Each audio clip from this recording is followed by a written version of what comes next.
nós estamos aqui hoje para gravar mais um episódio do nosso podcast da Conexão Neurodiversa. E hoje a nossa convidada especial é ela, coordenadora do Instituto, pedagoga, especialista em inclusão, Aida Guimarães. Seja bem-vinda, Aida. Obrigada, Carol. É um prazer imenso estar aqui com você, nessa oportunidade nova para mim também.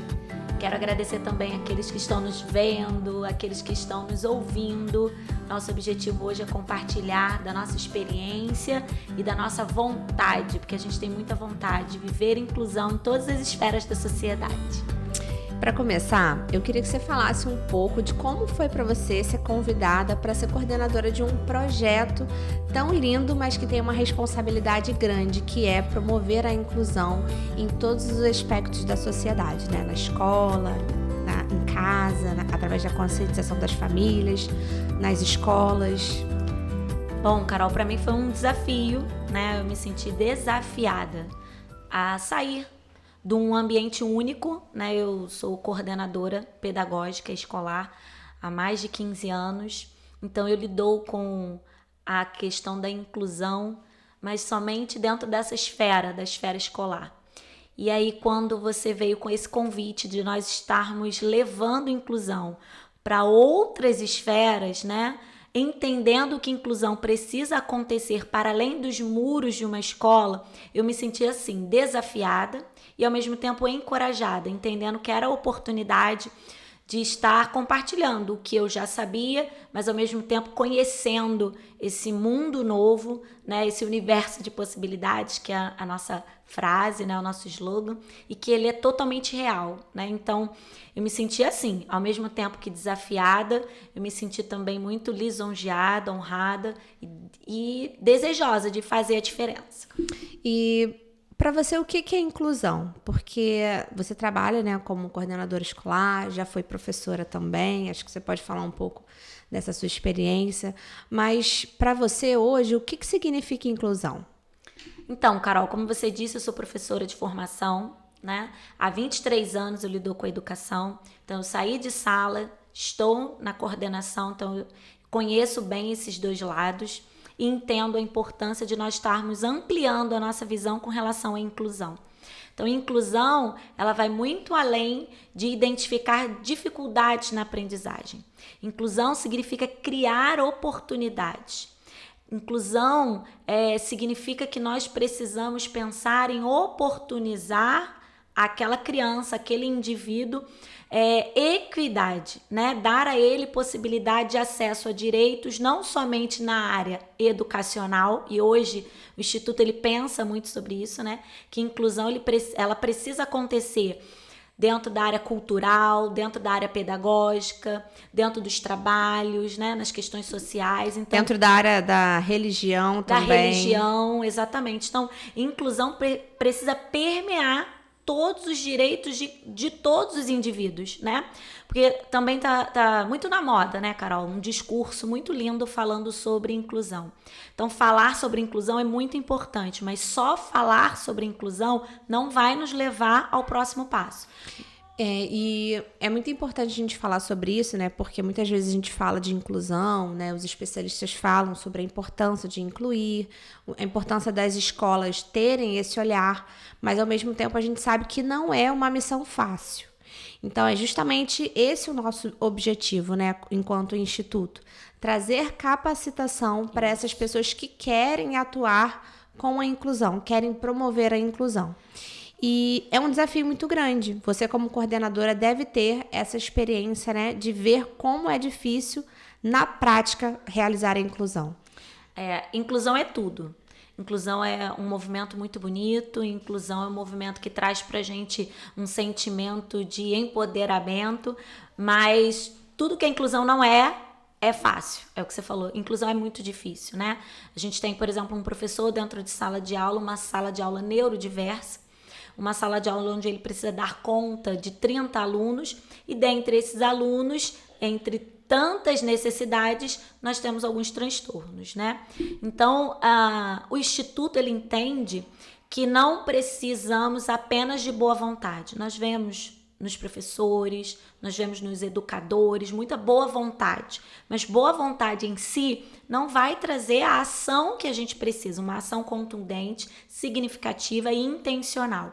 Então, o Instituto ele vem para isso, com o objetivo de formar as pessoas, não apenas de informar, mas de instrumentalizar todas essas pessoas que lidam nas esferas onde essas pessoas neurodivergentes estarão presentes. Então, a gente fala muito sobre professor, mas a gente também precisa falar sobre esse empregador que precisa estar preparado para receber esse funcionário neurodivergente, né? A gente fala desse líder espiritual, né? A gente fala sobre a esfera cultural, né? Um cinema, um teatro. Então, essas pessoas precisam ter acesso a todas as esferas da sociedade. Então, a gente tem falado muito sobre preparar a pessoa neuroatípica, mas a sociedade é que precisa estar se preparando para recebê-los, né? Então, o Instituto ele entra nessa dor, ele entende isso e ele quer propagar todo o conhecimento que ele possui para que a inclusão ela aconteça de forma real, né? Que é isso que a gente quer. E uma das pessoas mais importantes que precisa aprender sobre inclusão também e aprender sobre os transtornos são os familiares, né? O pai, a mãe. Muitas vezes o preconceito ele começa dentro da casa da criança quando o pai ou a mãe não aceita. A gente sabe, a gente entende que são fases, né? Até quando a pessoa recebe o diagnóstico. Até quando ela começa o tratamento e tem essa aceitação, existe uma fase aí onde a família passa por um luto até aceitar completamente, né, aquele diagnóstico. E é muito importante a gente falar também sobre a conscientização das famílias, das pessoas que atuam com essa criança, né? Para que os pais eles tenham propriedade também de ensinar os seus familiares em como lidar com os seus filhos e assim a gente começar a ter essa propagação de conhecimento. E aí a gente conseguir realmente, de fato, promover um impulso no processo de inclusão.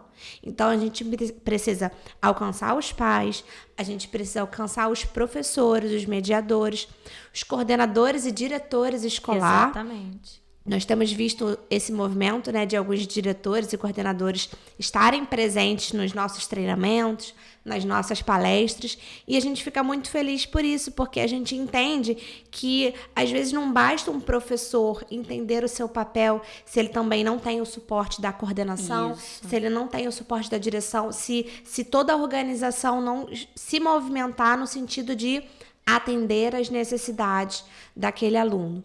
Então é importante, né? Porque a inclusão, os profissionais de saúde, de uma maneira geral, eles já estão mais habituados, né, a ver esses transtornos dentro das clínicas, mas também precisa haver esse movimento de que eles precisam se capacitar cada vez mais.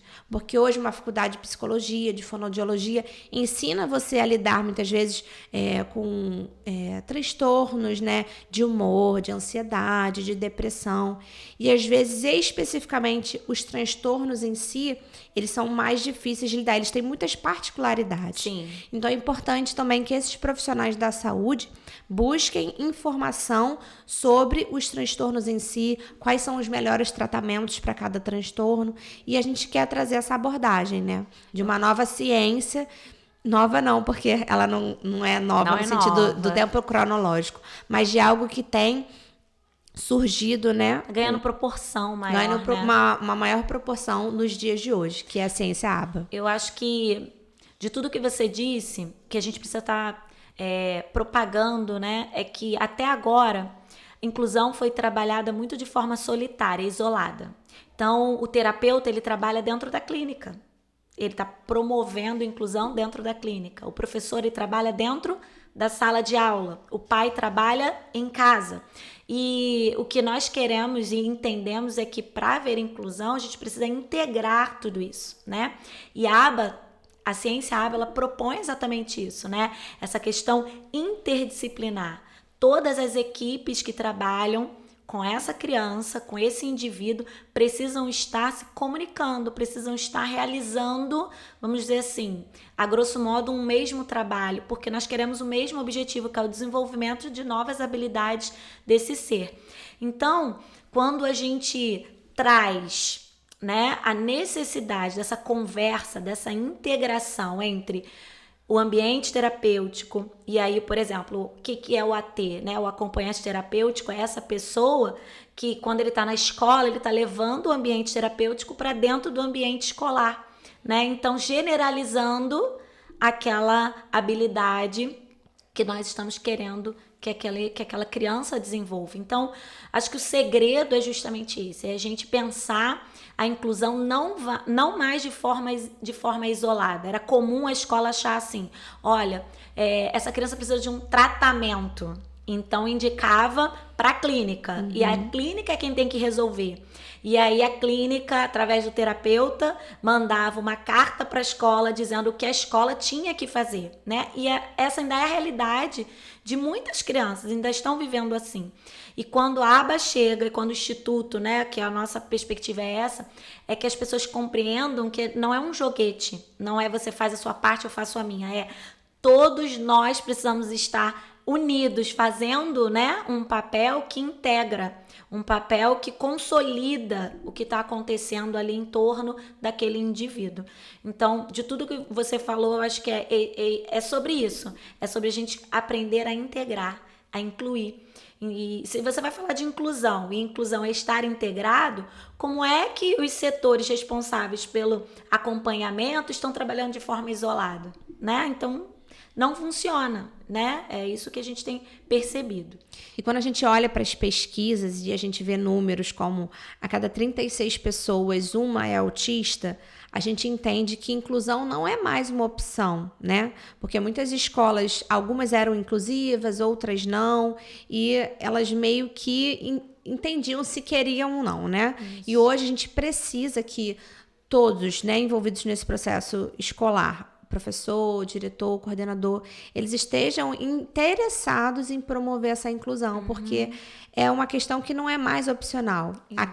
Antigamente a gente tinha 1, 2 crianças por turma, né, com algum tipo de deficiência, algum tipo de transtorno, e hoje a gente percebe que em algumas turmas a gente vê 5 crianças, 6, em algumas ocasiões um pouco mais do que isso.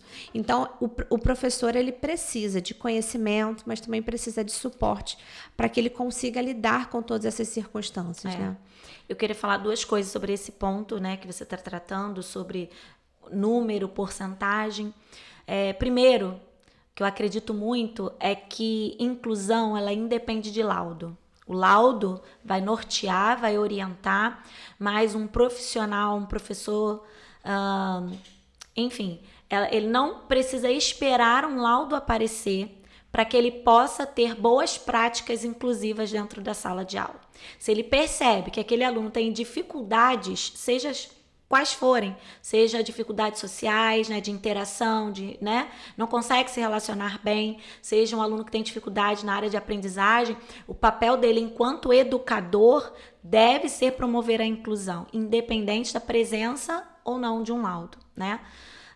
Um contraponto, um outro ponto, aliás, que eu queria trazer é com relação aos transtornos, né? Hoje, quando a gente fala de inclusão, geralmente se levanta o quê?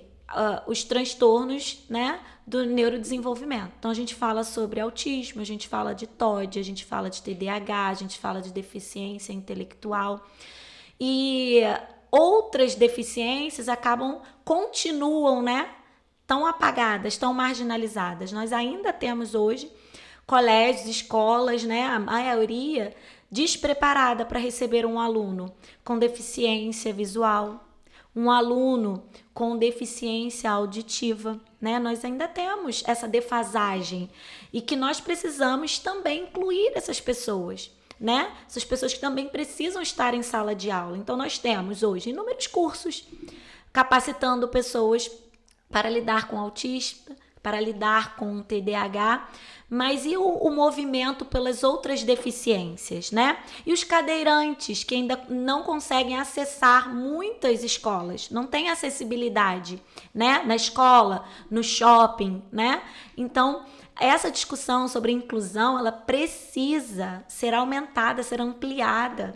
Nós precisamos, né, estar trazendo isso não apenas em forma de discussão, como nós estamos pontuando desde o início, mas trazer para o campo de práticas, para o campo de ação, para o campo de atitude. O que nós precisamos, podemos estar fazendo no hoje para promover equidade, para dar, oferecer a esse indivíduo o que ele precisa e não o que eu somente tenho para dar.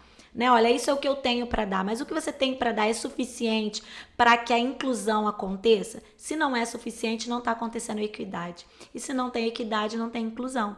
Então, nós precisamos compreender qual é a necessidade do outro para que o outro tenha, sim, direito ao acesso à escola, ao clube, à igreja, né? Porque é sobre essa questão, né? Sobre nós ampliarmos a nossa visão para o que é inclusão, quem necessita de inclusão e o que nós precisamos fazer e não apenas falar sobre inclusão para que a inclusão aconteça. E eu, como diretora de uma clínica de neurodesenvolvimento, eu sempre percebi essa dificuldade da relação entre a clínica e a escola. Os pais tinham muitas questões, porque a escola manda o meu filho sair mais cedo, quer fazer o horário reduzido, porque a escola não quer que ele fique, né, na mesma sala com os outros amigos, ele fica numa outra sala separada. Então, existiam muitas questões. A gente tinha dificuldade das escolas adaptarem o material. A psicopedagoga anotava, né, mandava o relatório de tudo que precisava ser feito, e existia uma resistência por parte da escola em algumas vezes. E ao invés de eu ficar indignada, né, com as escolas, eu pensei, a gente precisa ajudar essas escolas a terem os recursos e as ferramentas necessárias para que elas possam viver a inclusão. Então, acho que hoje existe muito julgamento em relação às instituições, né? Existem muitas exigências em relação ao que elas precisam ser e fazer. E eu quero trazer esse outro ponto de partida aqui, que a gente quer ajudar as escolas, né? No que existe de deficiência, né? Nesse campo de inclusão. Porque a gente fala que o professor ele precisa fazer inclusão. Mas será que ele aprendeu? Será que ele sabe como fazer esse processo? Será que ele tem a rede de apoio que ele precisa para fazer esse processo? Fala-se muito de rede de apoio para os pais, para os familiares, mas e para esses profissionais? Ele tem a rede de apoio que ele precisa? Ele tem o mediador que ele precisa? Ele tem o auxiliar que ele precisa? Ele tem o acompanhante terapêutico que ele precisa? Essa criança está realizando o acompanhamento que ela precisa para que as ações pedagógicas deem o resultado que todos esperam? Então, como a gente falou, inclusão é tudo menos fácil. Então, existem muitas questões envolvidas nesse processo e nós não estamos ignorando nenhuma delas, né? Mas nós estamos compreendendo que é necessário que algo seja feito. E esse algo precisa partir primeiramente do conhecimento, da ciência, porque o conhecimento liberta. Né? Então, quando eu tenho conhecimento, eu começo então a planejar as minhas aulas de forma diferenciada. Quando um professor ele tem conhecimento da ciência ABA, ele começa a compreender, Carol, da importância de um reforçamento positivo. Ele começa a entender, por exemplo, quando ele precisa trabalhar com punição, quando ele precisa trabalhar com extinção de um comportamento indesejado. Ele começa a entender qual é a função daquele comportamento do aluno, né? Então, o conhecimento vai instruir e orientar a prática desse profissional, né? Então, a cobrança não é simplesmente o único caminho. Eu acredito sim que o conhecimento vai ser o caminho que todos vão precisar trilhar. O pai precisa conhecer, o professor precisa conhecer, a própria criança em determinado momento, que vai ser um adolescente, um adulto, ele vai precisar passar por essa questão do autoconhecimento, ele tem que entender o diagnóstico que ele tem, dependendo, lógico, do nível de suporte que ele precisa, ele vai chegar a essa compreensão, né, do que eu preciso, né, para eu poder alcançar, me desenvolver, enfim. Então, o conhecimento vai ser, acredito eu, o caminho e a principal ferramenta para que a inclusão ela seja efetiva, tá? E falando de conhecimento, a gente não tem como não falar, né, do nosso principal objetivo, que é esse: trazer informação e capacitação para todo esse público. Sim. Então, hoje, como instituto, nós temos o curso de aplicadora ABA, que é mais voltado para o profissional da saúde, que quer se aprofundar mais nessa área, saber como lidar com alguns transtornos, né? Hoje a aba pode ser utilizada para qualquer coisa, para qualquer pessoa, mas ela também é o padrão ouro para o tratamento do autismo, da deficiência intelectual, pode ser usada na síndrome de Down e entre outras coisas. Mas a gente percebe que muitos profissionais ainda não têm acesso a essa capacitação. Então, é preciso que os profissionais comecem a pensar sobre isso, comecem a descobrir sobre a aba, né? O curso de aplicadora ABA é um curso excelente para quem quer começar, né, iniciar nessa área. E nós temos o curso de acompanhante terapêutico também, que é uma profissão que está crescendo muito e que é super necessária. Aquele profissional que acompanha aquela criança dentro da escola, que acompanha aquela criança em casa, que vai aos poucos, né, passando para a família como que tem que ser o treinamento, né, daquela criança. Óbvio que por trás do acompanhante terapêutico, por trás do aplicador ABA, existe uma rede, né, fazendo o planejamento das intervenções, tudo que precisa ser realizado, que é o supervisor e o coordenador ABA. Mas toda essa equipe unida, né, como você falou, com certeza vai trazer muito mais frutos para esse processo de inclusão. Então, hoje nós temos o curso de aplicadora ABA, nós temos o curso de acompanhante terapêutico e nós temos o curso ABA na prática inclusiva, que é para professores que querem entender mais sobre os transtornos do neurodesenvolvimento, o que é um TDAH, o que é uma deficiência intelectual, o que é o autismo, né? O que é o TOD, quais são as características, que tipo de comportamentos a gente observa dentro da escola, dentro do ambiente, né, escolar, e também falar sobre a inclusão, como adaptar, como atuar diante da necessidade de você confeccionar um PEI, como que a aba pode auxiliar dentro do ambiente escolar, como que a gente pode trazer a tecnologia a nosso favor para ajudar aquela pessoa com deficiência, aquela criança que às vezes não consegue aprender de uma maneira, mas que se inserir talvez um novo recurso, uma nova ferramenta ali, vai ter uma facilidade maior. Então, o nosso curso de ABA na prática inclusiva traz todos esses pontos e é um curso excelente para quem quer começar a entender um pouco mais sobre os transtornos e sobre a inclusão escolar. Então, é muito importante esse movimento que nós estamos fazendo e eu percebo que muitas pessoas já abriram seus olhos para essa necessidade, mas o nosso objetivo, inclusive aqui hoje, né, é trazer cada vez mais essa necessidade das pessoas estarem se capacitando. E como que você vê esse curso ABA na prática inclusiva? Por mim, todos os profissionais de educação, da saúde e familiares deveriam fazer, né? Exatamente. Familiares, né? Eu vou começar pelos familiares, porque não tem como você requerer algo que você não conhece. Então, se você não sabe o que é, qual é o transtorno, a definição do transtorno, se você não sabe lidar com esse transtorno no seu ambiente ali, né, de casa, você não sabe nem como os professores vão poder ou não trabalhar com essa criança dentro do ambiente escolar. Então faz muito sentido para que os pais possam conhecer na realidade o que é inclusão, né? Então, super indico aos pais, indico também, né, principalmente para todos os profissionais da educação, do porteiro ao professor. Não adianta o professor simplesmente conhecer e saber, porque ele não é o único que lidar com essa criança no ambiente escolar. Então, o porteiro, o inspetor, o auxiliar, o mediador, a secretaria, o coordenador, o diretor, todos precisam ter esse conhecimento com relação tanto, como você falou, dos transtornos, das técnicas de inclusão, né? Das ferramentas, dos princípios ABA que a gente coloca no nosso curso para que você possa estar utilizando no seu dia a dia, na sua prática inclusiva. Então, com toda certeza absoluta, todo profissional de educação deve estar realizando, sim, esse curso, né? E para conhecimento, para fator de conhecimento, para essa rede de apoio. A gente fala do pai, a gente fala do professor, mas essa criança ela também tem outras pessoas que fazem parte da sua vida, né? Recentemente no nosso curso nós tivemos presença de avós, né?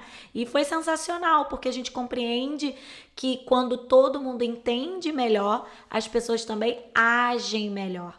Então, sem esse conhecimento ou com esse conhecimento, é o que você falou, o resultado vai ser infinitamente maior do que somente feito porque eu gosto muito, eu amo muito o que eu faço. Não adianta você amar o que você faz se você não tem capacidade para fazer o que você faz. Então, educação não é para amador, né? Então, educação é para quem é educador. E o educador, ele compreende, ele entende a necessidade de uma formação continuada, de uma capacitação que vai para além de uma formação no ensino superior. E a gente sabe que também está muito defasada, mas isso é papo para um próximo podcast, né? Isso dá pano para manga, mas não dá para a gente chorar em cima disso, reclamar. O que nós precisamos bom, eu não sei como lidar. O que eu vou fazer? Eu vou me capacitar, eu vou buscar. Então, o Instituto ele pensa justamente nessa questão com o curso ABA na Prática Inclusiva, de estarmos trazendo a ciência ABA, princípios da ciência ABA, para auxiliar esse professor no lidar pedagógico contínuo, para auxiliar esse pai, a auxiliar a escola nesse processo de inclusão pedagógica, que é o ponto desse curso principal. Perfeito, Aida. Então esse é o nosso principal objetivo, né? Trazer capacitação para a sociedade, para que a gente possa viver num mundo melhor e mais inclusivo. Então eu queria, te agradecer pela participação nesse primeiro podcast, dizer que nós estamos muito felizes por ter você como nossa coordenadora e tenho certeza que você vai agregar muito como nossa coordenadora, não só como empresa, mas também para a sociedade como um todo. Eu que agradeço, Carol. Tem sido para mim realmente uma oportunidade incrível, não apenas profissional, mas principalmente de vida, como propósito mesmo de estar difundindo conhecimento, oportunidades, tendo um olhar mais inclusivo para todas as pessoas. Quero agradecer também a todos que estiveram aqui conosco até agora assistindo esse podcast e quero convidar você a fazer parte do nosso mundo, do nosso universo de possibilidades. Venha aqui que com certeza tem um espaço para você também.